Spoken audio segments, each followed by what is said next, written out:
স্বাগত আন্তর্জাতিক সংবাদে। শুরুতেই জানাবো হাতে থাকা সংবাদ শিরোনাম। গাজায় আরো 2 ইসরায়েলি সেনা নিহত। এরপরই জানিয়ে দেব হামাসের হামলায় ইসরায়েলি ট্যাঙ্ক ধ্বংস, সেনাও নিহত। আরও জানিয়ে দেব ইরানকে বিশ্ব মানচিত্র থেকে মুছে ফেলা হবে বলেও হুমকি দিলেন ডোনাল্ড ট্রাম্প। এরপর জানাবো দুর্নীতির দায়ে রাশিয়ার সাবেক প্রতিরক্ষা উপমন্ত্রী গ্রেফতার। আর সর্বশেষ জানাবো গাজায় যুদ্ধবিরতি আলোচনার জন্য প্রতিনিধি পাঠাতে সম্মত হয়েছে ইসরায়েল।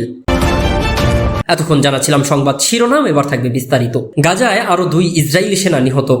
অবরুদ্ধ মধ্য গাজা উপত্যকায় হামাস সহ অন্যান্য প্রতিরোধ বাহিনীর সঙ্গে এক রক্তক্ষয়ী সংঘর্ষে আরো 2 ইসরায়েলি সেনা নিহত হয়েছেন। শুক্রবার ইসরায়েলি সূত্রের বরাত দিয়ে ফিলিস্তিনি বার্তা সংস্থা জানায়, বৃহস্পতিবার বিকালে গাজা উপত্যকায় প্রতিরোধ বাহিনীগুলোর সঙ্গে সংঘর্ষে ওই 2 সেনা নিহত হন।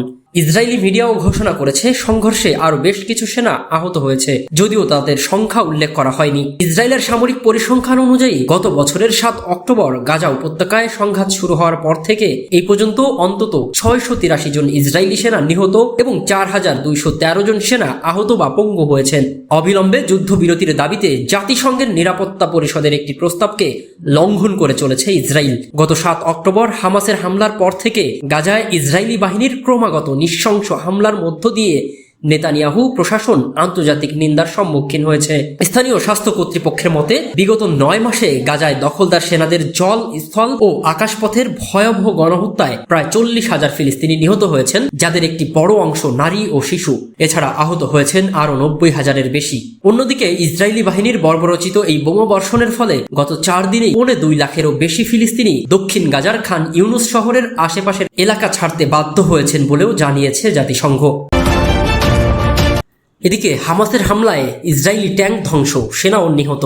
অবরুদ্ধ গাজা উপত্যকায় হামাসের হামলায় ইসরায়েলি সেনাদের 2টি মেরকাভা ট্যাঙ্ক ধ্বংস হয়ে গেছে এবং গুলিতে একজন দখলদার সেনা নিহত হয়েছে।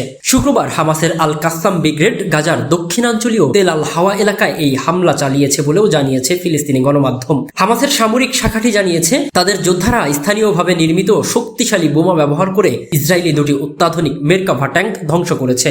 যদিও ইসরায়েল এর আগে দাবি করত যে তাদের এই ট্যাঙ্ক ধ্বংস করা সম্ভব নয়, তবে গত বছরের নভেম্বরে গাজায় স্থল আগ্রাসন চালানোর পর থেকে এই পর্যন্ত ইসরায়েলের কয়েকশো মেরকাভা ট্যাঙ্ক ধ্বংস করেছে হামাস। আল কাসাম ব্রিগেড আরও জানিয়েছে তারা তেল আল হাওয়া এলাকায় টহলরত একটি ইসরায়েলি সামরিক যানে থাকা এক দখলদার সেনাকে গুলি করে হত্যা করেছে। ইসরায়েলি সেনারা গত কয়েকদিন ধরে তেল আল হাওয়া এলাকা ও এর নিকটবর্তী শেখ নাসের এলাকায় ব্যাপকভাবে হামলা চালিয়ে যাচ্ছে। বিগত 9 মাসে গাজায় দখলদার সেনাদের জল, স্থল ও আকাশপথের ভয়াবহ গণহত্যায় প্রায় 40,000 ফিলিস্তিনি নিহত হয়েছেন, আহত হয়েছে প্রায় 90,000-এর বেশি ফিলিস্তিনি। এদিকে ইরানকে বিশ্ব মানচিত্র থেকে মুছে ফেলার হুমকি দিল ডোনাল্ড ট্রাম্প।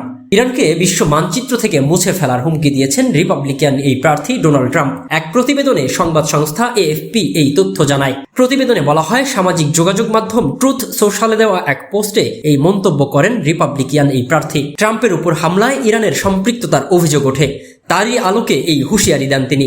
পোস্টে ট্রাম্প লিখেছেন, ইরান যদি ডোনাল্ড ট্রাম্পকে হত্যা করে তাহলে দেশটিকে পৃথিবী থেকে চিরতরে নিশ্চিহ্ন করে দেবে যুক্তরাষ্ট্র। যদি তা না হয় তাহলে মার্কিন নেতাদের নির্বোধ ও কাপুরুষ হিসেবেই বিবেচনা করা হবে।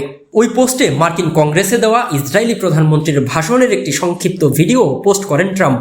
ওই ভিডিওতে নেতানিয়াহু ট্রাম্পের বিরুদ্ধে ইরানের চক্রান্তের বিষয়টি তুলে ধরেন। এদিকে দুর্নীতির দায়ে সাবেক প্রতিরক্ষা উপমন্ত্রী দিমিত্রি বুলকাভকে গ্রেফতার করেছে রাশিয়ার কেন্দ্রীয় নিরাপত্তা সংস্থা ফেডারেল সিকিউরিটি সার্ভিস এফএসবি। রুশ সংবাদ মাধ্যম ইন্টারফ্যাক্সের বরাত দিয়ে এক প্রতিবেদনে এই তথ্য জানিয়েছে রয়টার্স। দিমিত্রি বুলকাভ রুশ প্রতিরক্ষা মন্ত্রণালয়ের রসদ বিভাগের প্রধান ছিলেন।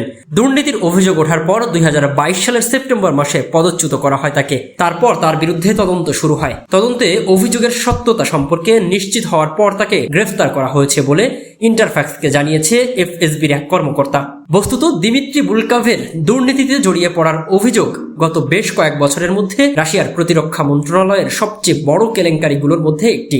এর আগে গত 23 এপ্রিল রুশ প্রতিরক্ষা উপমন্ত্রী তিমুর ইভানভের বিরুদ্ধে দুর্নীতির অভিযোগ ওঠার পর তাকে পদচ্যুত ও গ্রেফতার করা হয়েছিল।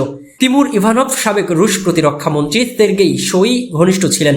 তারপর থেকে এই পর্যন্ত প্রতিরক্ষা মন্ত্রণালয়ের 5 জন বর্তমান ও সাবেক কর্মকর্তা মন্ত্রীকে গ্রেফতার করা হয়েছে। এর মধ্যে সর্বশেষ গ্রেফতার হলেন বুলকাভ। তার গ্রেফতারের পর রাশিয়ার প্রেসিডেন্টের কার্যালয়ে ক্রেমলিন এক বিবৃতি জানিয়েছে, প্রতিরক্ষা ও সামরিক খাতকে দুর্নীতিমুক্ত রাখতে সরকার বদ্ধপরিকর। 69 বছর বয়সী বুলকাভ রুশ সরকারের সবচেয়ে গুরুত্বপূর্ণ মন্ত্রীদের একজন ছিলেন। সেনাবাহিনীতে তার বেশ প্রভাবও ছিল। সামরিক খাতে অবদানের জন্য বেশ কিছু পদক ও সম্মাননাও পেয়েছেন তিনি। রাশিয়ার সর্বোচ্চ রাষ্ট্রীয় সম্মাননা হিরো অব রাশিয়াও পেয়েছিলেন তিনি। এদিকে গাজা যুদ্ধবিরতি নিয়ে আলোচনার জন্য প্রতিনিধি পাঠাতে সম্মত হয়েছে ইসরায়েল। বিষয়টি নিশ্চিত করেছে প্রধানমন্ত্রী বেনিয়ামিন নেতানিয়াহু। শনিবার 27 জুলাই এক প্রতিবেদনে দেশটির সংবাদ মাধ্যম টাইমস অফ ইসরায়েল এই তথ্য জানায়। প্রতিবেদনে বলা হয়, রোববার রোমে অনুষ্ঠিত হতে চলেছে এই বৈঠক। নেতানিয়াহু জানান, গাজায় যুদ্ধবিরতির জন্য আগ্রহী তেল আবিব। এই লক্ষ্যে সেখানে আলোচনার জন্য প্রতিনিধি পাঠানো হবে। এর আগে যুদ্ধবিরতি কার্যকরে কয়েক দফায় আলোচনার উদ্যোগ নেওয়া হলেও তা ভেস্তে যায়। গাজায় যুদ্ধ বন্ধে রোম আলোচনা সর্বশেষ উদ্যোগ। আলোচনায় মার্কিন প্রতিনিধিদের পাশাপাশি উপস্থিত থাকবেন কাতার ও মিশরের নেতারাও। বৈঠকে উপস্থিত থাকবেন সিআইএর প্রধানও।